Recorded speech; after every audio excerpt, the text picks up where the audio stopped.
विकास कुलकर्णी यांनी लिहिलेल्या गाथा सेवाव्रती कोल्हापूरकरांची या पुस्तकाचं प्रकाशन मराठी विश्वकोश निर्मिती मंडळाचे उपाध्यक्ष केशव उपाध्ये यांच्या हस्ते करण्यात आलं. वाचनकट्टा बहुउद्देशीय संस्थेच्या वतीनं आयोजित हा कार्यक्रम शाहू स्मारक भवन इथं पार पडला. या कार्यक्रमाच्या अध्यक्षस्थानी ओंजळ बहुउद्देशीय संस्थेच्या अध्यक्षा प्राध्यापिका सरोज बिडकर होत्या. यावेळी बोलताना उपाध्ये यांनी कोल्हापुरातील प्रत्येक घरात कलाकार आहेत, त्यासाठी पंचगंगेचं पाणीच असावं लागतं असं सांगितलं. कोल्हापूर ही कलागुणांची खाण आहे. अजूनही काही असे दडलेले हिरे शोधून लेखकांनी समाजापुढं आणावेत असं आवाहनही त्यांनी केलं.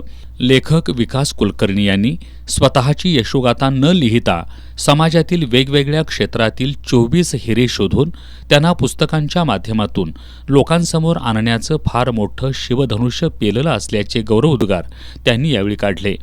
वाचनकट्ट्याची संकल्पना आणि कार्यासाठी युवराज कदम यांचं अभिनंदन करून मुलांच्यामध्ये वाचनाची गोडी निर्माण करण्याची गरज त्यांनी व्यक्त केली.